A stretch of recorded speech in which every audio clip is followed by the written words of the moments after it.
Galera, beleza? Estamos aí próximos de encerrar a história do Brasil. Não é isso que eu quero, não. Pera aí, tô procurando meu ponteiro aqui. Aí sim. Beleza, né?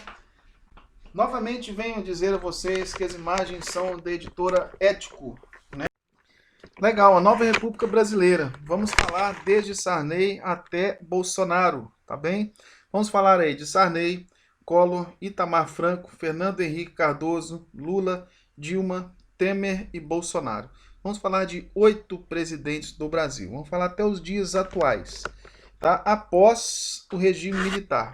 Aqui tem homenagem ao Chico Mendes, que foi um ativista que lutou pela preservação da Amazônia, por melhores condições de vida dos povos tradicionais, dos seringueiros, né? Na imagem, a antiga casa de Chico Mendes, que foi assassinado. Né? E quem é muito ligado a Chico Mendes aí é a Marina Silva, né? Que toda eleição se candidata a presidente do Brasil. Tá legal? Do partido que compôs o Partido Verde, hoje está no Partido Rede. Né? Hoje a política brasileira tem 36 partidos políticos ou mais. Até perdi as contas, né? Vamos lá. Vamos falar do movimento das diretas já, que aconteceu em 84, ok? Né, que acabou em 85 derrubando o regime militar brasileiro, o regime militar do brasileiro, que já se encontrava desgastado. E da nova república, me parece que nessa aula eu vou falar com vocês até Fernando Henrique Cardoso, tá legal? Aí eu tenho, né, movimentos diretas já, que foi um movimento, né, que surgiu aí no Brasil, que a partir de 82, a partir de 82, a abertura política foi marcada pela volta gradual das eleições diretas para alguns cargos do executivo, né, isto é, para prefeitos e governadores, a partir de 82. Nós já temos o pluripartidarismo, temos vários partidos políticos no Brasil, ok? E que depois, né, com o passar do tempo, em pouco tempo depois, as principais lideranças da oposição deram início a um dos maiores movimentos populares já ocorridos no Brasil, o Direta Já, que reuniu grande parte da sociedade civil em defesa do restabelecimento de eleições diretas para presidente da República. É um movimento que marcou o Brasil, porque o povo tinha o desejo de votar para presidente durante 21 anos. O povo ficou 21 anos sem votar para presidente, para governador e prefeito das principais capitais do Brasil. Agora o brasileiro via que o seu direito de cidadão, né, lhe seria devolvido com o movimento Direta Já. É um movimento que acabou comovendo todo o país, né, todo brasileiro se sentiu tocado pelo movimento. Movimento que os artistas brasileiros que voltaram da anistia, ok? O povo brasileiro saíram às ruas com a camisa amarela, né, com a camisa da seleção brasileira, simbolizando a paz, simbolizando o Brasil, e que viu a possibilidade de colocar um fim no regime militar, o tão sonhado fim no regime militar, para a instalação de uma república democrática brasileira. Tá certo? Né? E de certa forma, esse movimento, ele apesar de toda a sua gama, de todo, né, o seu alcance, ele não conseguiu fazer com que em 85 os brasileiros votassem para presidente. Tá? Ele não obteve um sucesso, né, assim, um considerável sucesso. Vamos lá. Em 84, olha só, milhares de brasileiros foram às ruas para se manifestar a favor da realização das eleições diretas para presidente. Né? Na imagem você tem uma mobilização em Brasília, no prédio do Congresso Nacional, quando as pessoas diziam: ditadura nunca mais. Né? Queremos votar para presidente, queremos a implantação de um regime democrático, de uma república federal democrática no Brasil. E aí você tem a figura de Tancredo Neves. Vamos ver como é que se deu o processo aí com Tancredo Neves. A sucessão de João Figueiredo ficou entre Tancredo Neves, do MDB, e o Paulo Maluf, do Arena, que partiu do Arena. Né? E acontece que o Tancredo Neves, nas pesquisas ele estava na frente. Essas eleições foram indiretas, tá bem? Né? O povo conseguiu votar para deputados e senadores, porém o povo não conseguiu votar para presidente. Quem escolheu o presidente foi o Congresso, né? Deputados e senadores. Acontece que nós vamos ter um cara muito interessante nesse processo aí, que vai ser o Sarney, ok? Olha só o que nós vamos ter aqui, ó. Os partidos da oposição, que eram o PMDB, o PTB e o PDT. unidos para lançar a candidatura do mineiro Tancredo Neves, do PMDB, né, são grupos que partiram do MDB, contra o ex-governador de São Paulo, Paulo Maluf, do PDS, que era, né, descendente aí do grupo Arena. Tancredo Neves ele foi apoiado por uma dissidência do PDS, liderada por Sarney. Sarney era do grupo Arena e o Antônio Carlos Magalhães, que são políticos, né, da extrema-direita. Sarney é vivo ainda, Antônio Carlos Magalhães, o ACM, não é vivo. Quem é vivo é o ACM Neto, Antônio Carlos Magalhães Neto. Ok? O Sarney vai, né, apoiar aqui o Tancredo Neves e vai entrar como vice. Ok? E quem venceu as eleições foi o Tancredo Neves. Paulo Maluf perdeu. E o povo colocou toda a esperança em Tancredo Neves. Mas o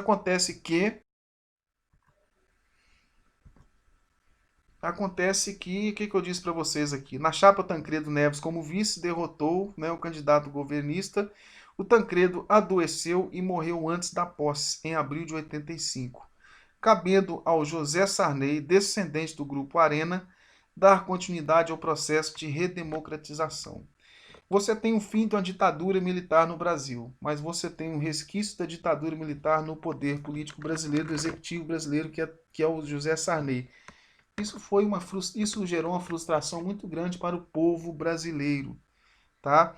Né? No centro da imagem você tem o Tancredo Neves acenando para a multidão, após ter sido o primeiro presidente civil eleito pelo voto indireto, como eu disse a vocês, não foi o povo que votou, né? Foi o Congresso que votou. Por problemas de saúde, não assumiu a presidência, foi substituído por José Sarney, que vai redemocratizar o Brasil. Okay? Que o José Sarney, o que ele vai herdar dos militares? Uma inflação galopante na República Brasileira, na nova República Brasileira. A gente vai falar, alguns historiadores vão tratar como uma república liberal, ok? Então você tem aí, né, toda a sequência, toda a consequência, todo o processo do movimento Diretas Já. E aí você vai ter a primeira coisa feita no governo Sarney, que vai ser a Constituição Federal de 1988, que é a Constituição que rege o país até a atualidade, né? Que é a Carta Magna do Brasil. Essa aqui vai ser considerada a Carta Cidadã do Brasil. Porque a partir dessa Constituição, o Brasil alcança o sufrágio universal, ou seja, todas as pessoas, independente de classe, né, sexo, gênero, religião, raça ou o que for, têm o direito de votar. Homens, mulheres, negros, indígenas, pobres, analfabetos, alfabetizados, todos, rico, pobre, todos podem votar. E aí nós temos, né, um processo eleitoral, né, que perdura até os dias atuais. De 16 a 18 anos o voto é facultativo. A partir de 18 anos até 70 anos o voto é obrigatório. Até 69 o voto é obrigatório no Brasil, não é facultativo. E a partir de 70 anos o voto passa a ser facultativo. O idoso vota se quiser no Brasil. Então você tem um avanço muito grande, né? Porque nos anos de 80, o Sarney assume em 85, mas em 86, 87 eu tenho, né, os anos da Constituinte, uma Assembleia Constituinte, ok? Em que o Lula foi eleito deputado, viu, gente? O Lula é eleito deputado aqui. Me parece que também o Brizola do PDT vai ser deputado aqui. Eles vão, né, junto com os outros deputados, senadores, vão escrever a Constituição de 1988, que rege a política brasileira até os dias atuais. E aí a gente começa a falar do governo Sarney, que foi de 85 a 90. O que eu disse para vocês, né? O Sarney, ele herdou aqui uma inflação galopante gigantesca, o qual a inflação crescia a 80% ao mês, que corroía o salário da maioria dos trabalhadores, né?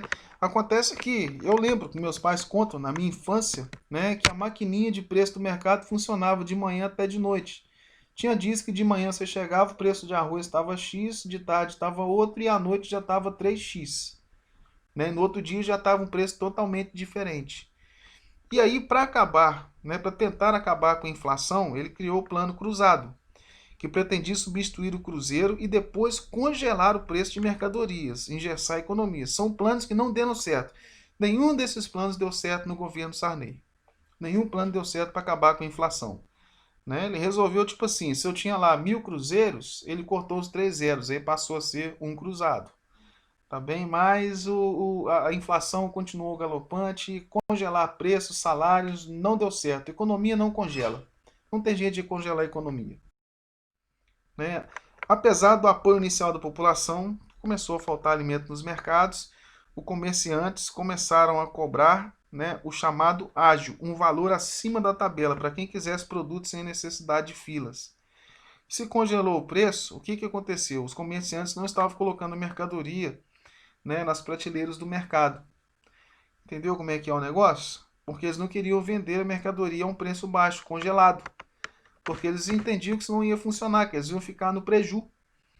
Tá legal? Então, olha só, eles vão fazer aqui o plano ágil, né? Eles vão colocar na prateleira, para quem quisesse pagar o produto acima da tabela. Ok? Era muito difícil, né? A carne estava muito cara, a comida muito cara, brinquedo era muito caro, não tinha os brinquedos pirata, né? Calçado, roupa, tudo era muito caro, tudo era muito difícil no governo Sarney. Se hoje nós vivemos uma crise econômica no Brasil, em função de muita coisa, na década de 80 foi pior do que a atual. A equipe econômica não conseguiu solucionar os problemas da inflação, né, que chegou a 80%, 85% ao mês. Né? Por isso tudo, a eleição direta para presidente, ser realizada em 89, foi aguardada com grande expectativa por todos os brasileiros, a fim de que houvesse melhorias no país. Tá? Em 89 nós vamos ter uma disputa eleitoral entre três candidatos à presidência. Né? O Leonel Brizola pelo PDT, Luiz Inácio Lula da Silva pelo PT e o Fernando Collor de Mello, que contou com o apoio da extrema-direita, conservadora, burguesia e da Rede Globo, pelo PRN. Hoje o Collor faz parte do partido PROS, ok? E o Collor vai sofrer um impeachment lá na frente. Vai ser o candidato que vai vencer as eleições, né? Que vai marcar o fim do governo Sarney. O governo Sarney ele herdou toda aquela política econômica inflacionária dos militares, que estourou na mão de Sarney. Sarney não conseguiu, né, fazer algum plano que pudesse conter a inflação brasileira. Tá legal? E aí nós vamos ter o governo do Fernando Collor de Mello. Tá legal? Que foi de 90 a 92. Né? A primeira eleição direta para presidente. Agora sim, o povo, né, depois de 30 anos, quase 30 anos, né, conseguiu votar. E quem venceu as eleições aí foi o presidente Fernando Collor de Mello, ex-governador do estado de Alagoas. Tá? Nós temos aqui, ó, fora Collor, né, o movimento dos caras pintadas, que vai marcar aqui o impeachment do Collor de 92. Tá legal? A expectativa era de que o novo governo, com amplo apoio popular, pudesse fazer um plano econômico para solucionar a crise inflacionária, né, no chamado Plano Collor, que foi um fracasso. Né? Aí depois ele vem com cruzeiros novos, cruzados novos, vem com outros planos aí que não vão dar certo no Brasil. Não vão dar certo. Né? O Collor vai entregar ao governo aí com a inflação batendo na casa de 2.000 pontos, de 2.000%, próximo a 2.000%. Quem vai resolver o problema da inflação vai ser o presidente Itamar Franco. Então, gente, ó, né, inicialmente você tem uma pequena queda na inflação, ok? Né, graças à diminuição monetária, de circulação de moeda. Mas a situação no país continuou difícil por causa de uma severa recessão, com a queda dos salários e aumento do desemprego imposto pelo plano. O que é recessão? Quando a gente entra assim, né, a escola está de recesso, a escola está paralisada, está sem aula. O feriado é na sexta-feira, é na quinta-feira, então sexta-feira tem um recesso, sexta-feira não funciona. Quando a economia entra numa recessão, entra em recesso, ela não diminui, ela não está nem queda nem alta, ela para, você não tem crescimento, você não tem avanço algum. Salário mínimo, aumentos irrisórios, ok? Né? O poder de compra do brasileiro estava muito baixo ainda. Controlou-se a inflação, mas o brasileiro não controlou porque o brasileiro não tinha poder de compra, ok? Né? E acontece que tem outra coisa aqui também, ó. Acontece que a Zélia Cardoso, que vai ser ministra do Fernando Collor de Mello, ela vai confiscar a população do povo brasileiro. Me parece que quem tivesse mais de 50 mil cruzeiros novos ou cruzeiros na poupança, né, se você tivesse 100 mil, 50 mil seria confiscado. O governo tomou da população esse dinheiro. Okay? Se você tivesse lá 300 mil cruzeiros na poupança, né, 250 mil ficava para o governo. Esse dinheiro, né, foi um confisco em que a Zélia Cardoso disse que dentro de 12 meses devolveria ao povo brasileiro, que seria utilizado para pagar dívidas do Brasil, para conter a inflação e tal, etc. Mas o troço não deu certo, né? Teve muita gente que suicidou nesse momento, que entrou numa quebradeira louca dentro desse momento aí com esse confisco da poupança. tá? Né? E aí gerou um certo desgaste no governo do Fernando Collor de Mello. E depois você tem a instalação de um esquema de corrupção, né, instalado no governo de Collor, que diante das denúncias do próprio irmão Pedro Collor, o Congresso instaurou uma CPI para investigar as denúncias contra o presidente e pessoas próximas a ele. E aí que o Fernando Collor de Mello vem a cair no impeachment. Né? Quem vai assumir o governo aí de Fernando Collor vai ser o presidente mineiro de Juiz de Fora, Itamar Franco. Beleza? Né? Ó, após a apuração das denúncias, a Câmara autorizou o Senado a processar e julgar Fernando Collor de Mello. Antes que isso ocorresse, Collor renunciou ao mandato. Ok? E aí, paralelamente, né, às denúncias, milhares de pessoas e jovens foram para as ruas manifestar pelo impeachment de Collor. Esse é o primeiro impeachment dentro da história do Brasil, república após a ditadura militar, previsto pela Constituição de 88. Os jovens eram reconhecidos como os caras pintadas, que gritaram fora Collor.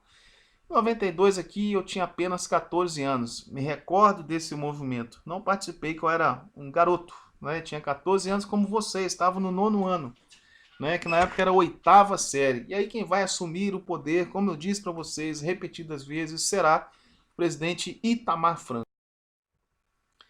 No dia 14 de agosto de 92, Collor foi à televisão para convocar a população a vestir-se de verde e amarelo e sair pelas ruas no domingo, com resposta aos que o atacavam. Aquele domingo, porém, ficou conhecido como Domingo Negro. Os jovens saíram às ruas vestidos com roupas negras e pintaram o rosto em sinal de luto contra a corrupção. Ok? Mas, em atitude neta no Brasil, o STF manteve o processo e decretou o impeachment do presidente Collor. Tá certo? Olha só que bacana, né? É a história do Brasil. E aí nós entramos na República de Itamar Franco, que vai presidir de 92 a 95, né? Itamar Franco vai convidar o sociólogo Fernando Henrique Cardoso, junto com a equipe de economistas, para elaborar um plano econômico para acabar com a inflação brasileira. Dentre os economistas que fizeram parte desse plano econômico, conhecido como Plano Real, criado por Itamar Franco, vai ser o Ciro Gomes, o atual Ciro Gomes. Tá? Então, em junho de 94 foi anunciado o Plano Real, que conseguiu estabilizar a moeda e conter a inflação. Né? Nós temos aqui o Cruzeiro Real pelo Real. O que acontece é o seguinte, eu me lembro muito bem, na época em que R$ 1 era o equivalente a 2.750 cruzeiros. Ok? Né? Então você imagina só o poder do real, cara, diante do Cruzeiro Real, né? Tá certo? Né? Quer dizer, o primeiro real que eu ganhei na minha vida foi aí em Leopoldina, aí no Clube Leopoldina com música. Aí eu já tinha, em 94, eu já estava com 15 para 16 anos. Eu ganhei na época o equivalente a pouco mais de 20 mil cruzeiros. Aí fazia conversão, né? Porque antes de você ter a moeda real você tinha a URV, Unidade Real de Valor. Né? Ou seja, cerca de 20 mil cruzeiros na época era equivalente a 4 ou 5 reais. Eu ganhei algo equivalente a 5 reais. Foi o primeiro real que eu ganhei na minha vida. Né? Você tem o controle da oferta de dólares, né, pelo banco e a manutenção do valor moeda. Acontece que, inicialmente, né, o Itamar Franco, junto com o Fernando Henrique Cardoso, Ciro Gomes, mais um grupo de economistas, fez a seguinte cotação. $1 chegou a ser equivalente a 80 centavos de real. O real saiu como mais forte que o dólar. Depois ele fez uma paridade do dólar com o real. $1 era o equivalente a R$ 1. Então quem tinha R$ 1 no bolso imaginava que tinha $1. E aí nós tivemos uma crise muito grande na indústria nacional. Isso gerou uma quebradeira na indústria nacional brasileira.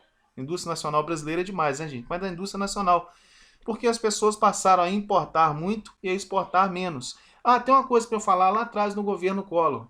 Collor é o cara que introduziu o Brasil no mundo neoliberal globalizado. Né? O Collor vai abrir as fronteiras do Brasil para entrar de multinacionais. Collor vai abrir as fronteiras do Brasil para entrar de multinacionais. Porque o Collor vai dizer que o brasileiro anda de carroça, não anda de carro. Né? E hoje no Brasil nós temos várias montadoras e automóveis de várias corporações aí, né? Você tem a Toyota, a Hyundai, você tem várias empresas aí circulando no Brasil. Tá? E com o plano real, né? Quem tinha R$ 1 sentia que tinha $1. O salário mínimo era de R$ 60 na época, 60 ou R$ 62 na época, quer dizer, estava abaixo de $100. Durante o salário mínimo custou a passar de $100 após o Plano Real, o equivalente a $100, ok? Beleza? E aí no Brasil nós vamos ter a presença do que a gente entende como sacoleiros, né? Ó, com o sucesso do Plano Real, o Real conseguiu acabar com a inflação. Aquela toda a inflação gerada, né, começou lá após o milagre econômico brasileiro, que assentou no governo Sarney, que não foi resolvido no governo Collor, né? Então nós temos aqui o governo de Itamar Franco, ok? Que antecede o governo FHC. Fernando Henrique Cardoso vai se candidatar à presidência da República e foi eleito com apoio da Rede Globo, ok? Para o mandato de 4 anos, o qual foi estendido até 2003, graças ao projeto de reeleição que ele conseguiu aprovar no Congresso. Há suspeita de que o FHC tenha comprado deputados e senadores para aprovar esse plano. E aí nós temos, né, as mudanças da moeda brasileira. 1970, eu tenho aqui o Cruzeiro, ok? Que foi de 1970 até 86.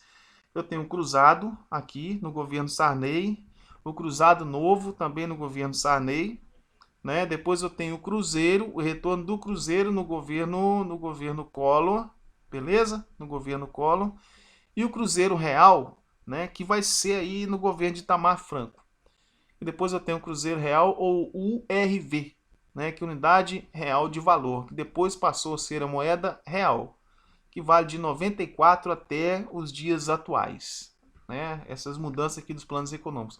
Esse aqui foi um plano que deu certo, ok? O plano real deu certo, mas custou muito caro para o aposentado e para o assalariado, né? Quem paga pelo plano real é o aposentado e o assalariado, ok? Beleza? Né? E aí nós temos então a figura de Fernando Henrique Cardoso, FHC, ok? Ó, dentro de um contexto de neoliberalismo, houve uma política de privatizações para enxugar os gastos públicos. Fernando Henrique vai privatizar, ele vai acabar com o Estado varguista. Ele vai pegar as heranças de Vargas e vai vender, né, para setores privados. Dentre eles, a Companhia Siderúrgica Nacional e a Companhia Vale do Rio Doce. Ok? Propunha modernizar a administração pública e melhorar o desempenho das empresas.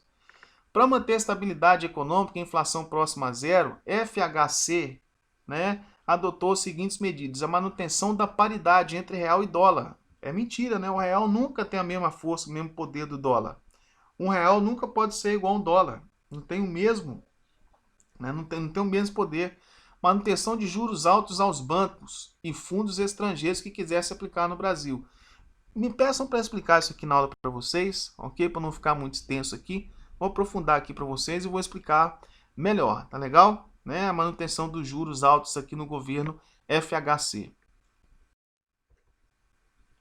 E aí nós vamos ter o seguinte, né? FHC vai conseguir aprovar o projeto de reeleição em 98, com o sucesso do Plano Real.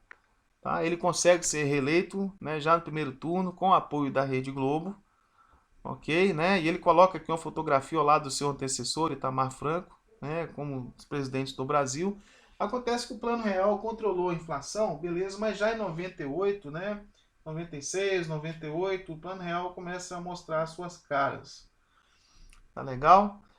Beleza, né? Ainda assim, o problema da desigualdade social de distribuição de renda não havia sido resolvido no governo Itamar Franco. Não conseguiu resolver esse problema. Distribuição de renda, né, condição de oportunidades, igualdade de oportunidades entre a população brasileira. O investimento em educação do Fernando Henrique Cardoso nas universidades federais foi muito baixo.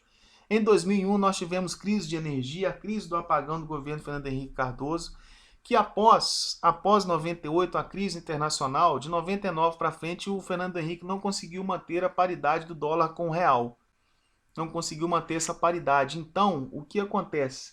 Acontece que o dólar, né, o real passou a ter o valor que era mesmo. Ao final do governo Fernando Henrique Cardoso, em 2003, em 2002, o Lula já era presidente. 2001, 2002, o dólar, né, já estava valendo cerca de R$ 3,63. Aí o real mostrou, né, o seu poder de fato. Várias empresas de comunicação, siderúrgica, estradas de ferro, hidrelétricas foram privatizadas. O dinheiro adquirido das privatizações foi usado para pagar juros de dívidas. Nós não vimos o dinheiro das privatizações aplicados no Brasil nem de jeito nenhum, né? Fernando Henrique vai entregar o Brasil para o Lula com dívida externa muito grande, o real desvalorizado, né, e vai fazer um empréstimo com o FMI de 30 bilhões de dólares, ok? Entrega o Brasil já endividado. E assim a gente fecha, né, esse primeiro ponto aí que ficou um pouquinho longo, né, 25 minutos de aula. Tá legal?